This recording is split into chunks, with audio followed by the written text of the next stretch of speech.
Hello dear student, welcome to online class subject geography. हाँ तो बच्चों, हमारे 11वीं क्लास की ज्योग्राफी की बुक में पहला चैप्टर चल रहा है भौतिकी भूगोल के मूल सिद्धांत में, जिसमें भूगोल की शाखाएं हम पढ़ रहे थे।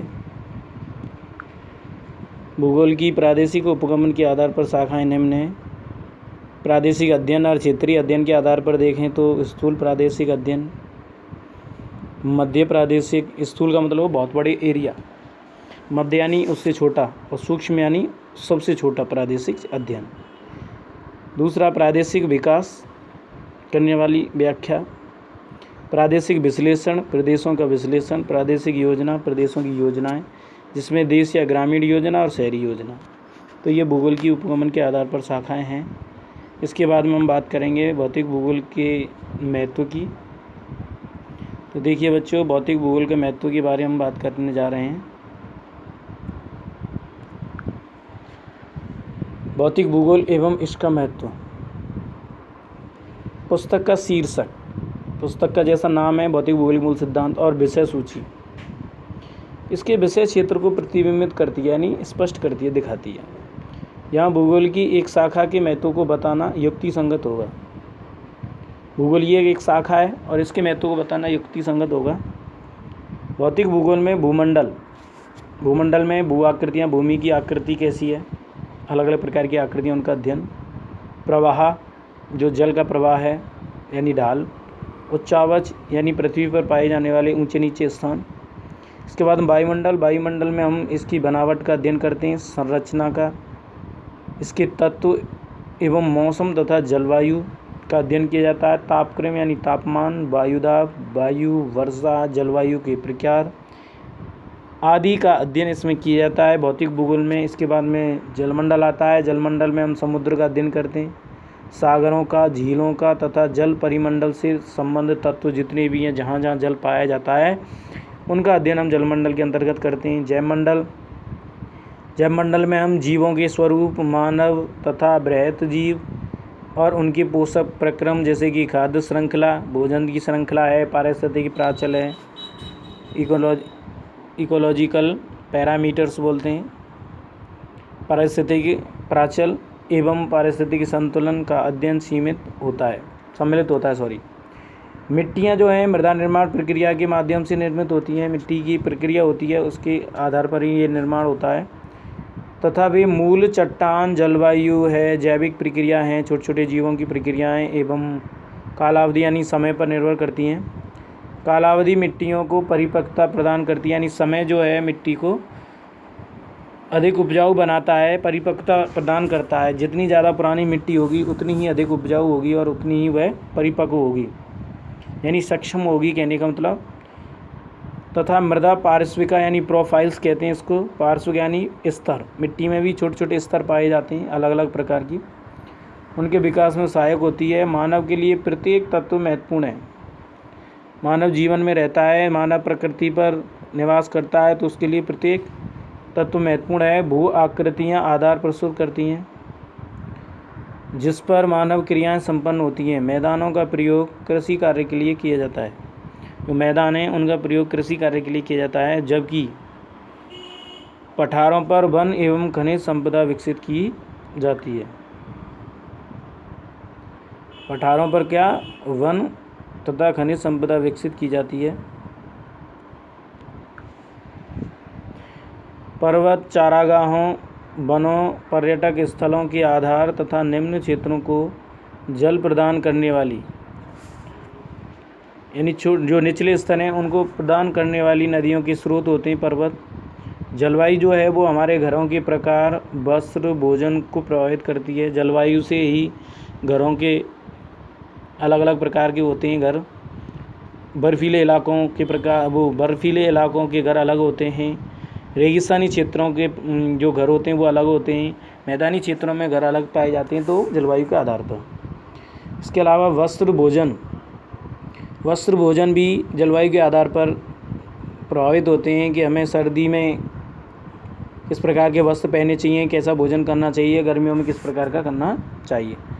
जलवायु का वनस्पति सस्य प्रतिरूप, वनस्पति यानी पेड़ पौधे, सस्य प्रतिरूप यानी फसल पशुपालन एवं कुछ उद्योगों पर गंभीर प्रभाव पड़ता है। जलवायु से ये काफ़ी प्रभावित होते हैं। ये मानव ने ऐसी तकनीक विकसित की है, ऐसी टेक्नोलॉजी बना ली है जो सीमित क्षेत्र में, जो छोटे से एरिया में जलवायु को अपरिवर्तित यानी बदलने नहीं देती है, मॉडिफाई कर देती है। जैसे कि वातानुकूलक, एयर कंडीशनर, वायु शीतक यानी कोल्ड स्टोर इत्यादि। इनसे हम गर्मी के इलाकों में सर्दी का अनुभव कर सकते हैं, ये टेक्नोलॉजी से, एसी की सहायता से। तापमान तथा वर्षा वनों के घनत्व और घास के प्रदेशों की गुणवत्ता सुनिश्चित करते हैं। जलवायु के दो मुख्य तत्व होते हैं, तापमान और वर्षा। इन्हीं के आधार पर अन्य तत्व निर्भर करते हैं। तो तापमान और वर्षा जहाँ ज़्यादा होती है वहाँ वनों की सघनता ज़्यादा पाई जाती है, और जहाँ पर कम होती है वहाँ घास के प्रदेश विकसित होते हैं। भारत में मानसूनी वर्षा कृषि आवर्तन प्रणाली की गति प्रदान करती है, यानी कृषि के जो आवर्तन है, बदलता स्वरूप है, उसकी प्रणाली को गति प्रदान करती है।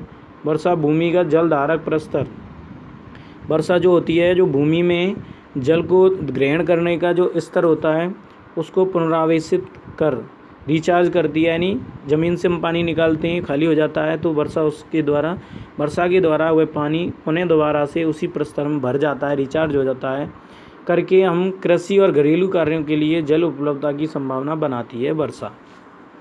हम संसाधनों के भंडार समुद्र का अध्ययन करते हैं। संसाधनों का भंडार है समुद्र माने जाते हैं। वह मछली एवं अन्य समुद्री भोजन के अतिरिक्त खनिजों की दृष्टि से भी संपन्न है। क्या? समुद्र। भारत ने समुद्री तल से मैंगनीज पिंड, जो लोहे में मिलाया जाता है, मैंगनीज पिंड नोड्यूल्स, उनको एकत्रित करने की तकनीक विकसित कर ली है। यानी सागर समुद्र के जल से मैंगनीज निकाला जाएगा। मृदा एक नवीकरणीय पुनः स्थापनीय संसाधन है। मृदा का नवीनीकरण होता रहता है, जो अनेक आर्थिक क्रियाओं जैसे कृषि को प्रभावित करती है। मिट्टी की उर्वरता प्रकृति से निर्धारित तथा संस्कृति से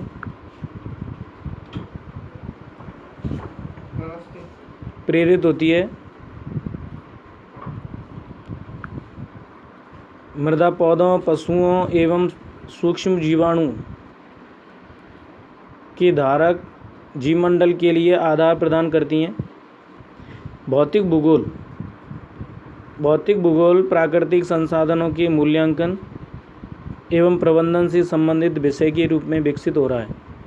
वर्तमान में देखिए बच्चों, जो भौतिक भूगोल है वो प्राकृतिक संसाधनों के मूल्यांकन और प्रबंधन से संबंधित विषय के रूप में विकसित हो रहा है। इस उद्देश्य की पूर्ति के लिए भौतिक पर्यावरण एवं मानव के मध्य संबंधों को समझना आवश्यक है। भौतिक पर्यावरण संसाधन प्रदान करता है हमें। जो भौतिक पर्यावरण है, हम अपने चारों ओर जो पर्यावरण देखते हैं वह हमें संसाधन प्रदान करता है। जैसे श्वसन क्रिया के लिए हमें वायु प्रदान करता है, पीने के लिए जल, भोजन के लिए बहुत सारी वनस्पति खाद्य पदार्थ, एवं मानव इन संसाधनों का उपयोग करते हुए अपना आर्थिक एवं सांस्कृतिक विकास सुनिश्चित करता है। तकनीकी की सहायता से संसाधनों के बढ़ते उपयोग ने विश्व में पारिस्थितिक असंतुलन उत्पन्न कर दिया है।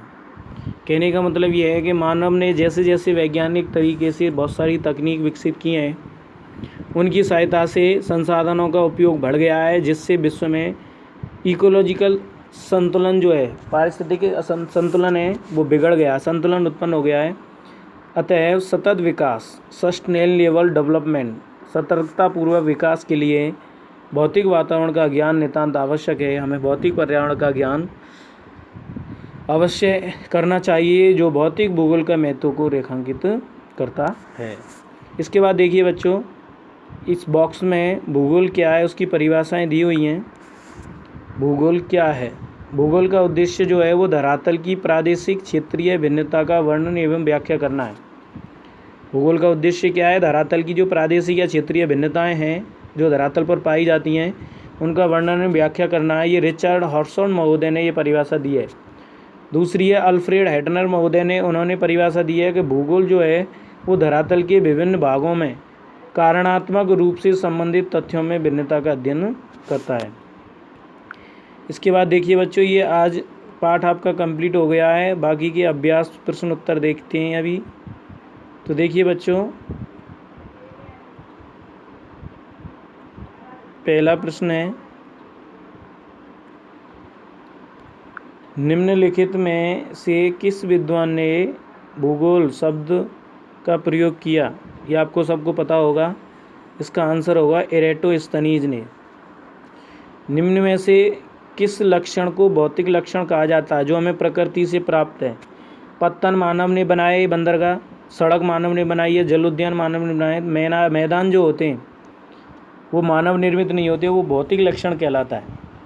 इसके बाद में तीसरा क्वेश्चन जो है, स्तंभ फर्स्ट को स्तंभ सेकंड से मिलाइए। तो देखिए बच्चों, मौसम विज्ञान का संबंध किससे होता है? मौसम विज्ञान का संबंध हम जलवायु विज्ञान से करते हैं। जनांगिकी का जनसंख्या भूगोल से, समाजशास्त्र का सामाजिक भूगोल से, और मृदा विज्ञान का मृदा भूगोल से। तो इसका सही आंसर क्या होगा बच्चों? पहले में सा, दूसरे में आ, तीसरे में दा। तो इसका चौथा आंसर होगा घा। इसके बाद देखिए बच्चों, निम्न में से कौन सा प्रश्न कार्य कारण संबंध से जुड़ा हुआ है? तो कौन सा प्रश्न है जिसमें कार्य कारण बताना पड़ता है? तो इसमें क्यों प्रश्न जो शब्द है वो इससे जुड़ा हुआ है। इसके बाद में निम्नलिखित में से कौन सा विषय कालिक संश्लेषण करता है? कालिक संश्लेषण का मतलब क्या होता है? यानी समय के आधार पर संश्लेषण करना। तो संश्लेषित अध्ययन भूगोल में किया जाता है बच्चों। किसमें किया जाता है? भूगोल में। और समय का अध्ययन हम इतिहास में करते हैं। तो कालिक संश्लेषण जो है वो भूगोल में करते हैं। इसके बाद देखिए बच्चों, आगे के प्रश्न हैं जो आपके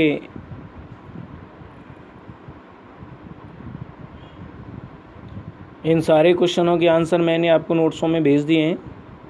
तो इसके बाद में ऐसा कोई क्वेश्चन नहीं रहा जो मैंने नहीं करा हो। ठीक है बच्चों, समझ में आया होगा। ये पार्ट हमारा कंप्लीट हो गया। आज के लिए धन्यवाद।